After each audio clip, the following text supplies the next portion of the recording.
State bank ने नए माली साल की पहली मॉनेटरी पॉलिसी का ऐलान कर दिया है। स्टेट बैंक का आइंदा 2 माह के लिए पॉलिसी रेट 11% तक बरकरार रखने का फैसला।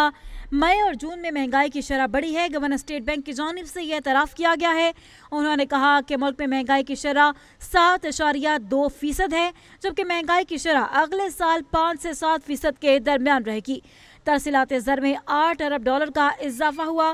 गैर मुल्की कर्जा जून तक $100 अरब था, जबकि गैर मुल्की कर्ज में 3 साल के दौरान कोई इजाफा रिकॉर्ड नहीं किया गया। अदायगियों के बावजूद हमारे डॉलर रिजर्व्स बढ़े हैं, जबकि बैरूनी खातों पर ज्यादा तवज्जो भी मरकूज रखी गई।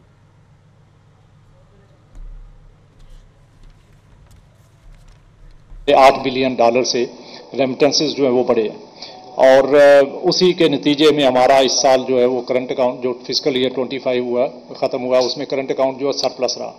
हमारा करंट अकाउंट आपको पता है कि 2022 के अंदर बहुत ही ख़राब हालत थी, क्योंकि हमारा टोटल डेफिसिट उस वक्त $17.5 बिलियन का था। करंट अकाउंट डेफिसिट $17.5 बिलियन, जो कि 4.7% ऑफ GDP था, तो बहुत ह्यूज करंट अकाउंट डेफिसिट था। अब उसके बाद हमने जब ये मेजर्स लिए तो आपने देखा कि 23 के अंदर उसमें कुछ इंप्रूवमेंट आई और ये तकरीबन 1% ऑफ GDP के बराबर आ गया। फिर आगे 24 के अंदर उसमें मजीद इंप्रूवमेंट आई। सरप्लस जो है वो हमारा कोई 14 साल के बाद जो है वो सरप्लस आया है और पिछले 22 साल का तकरीबन ये हाईएस्ट सरप्लस है।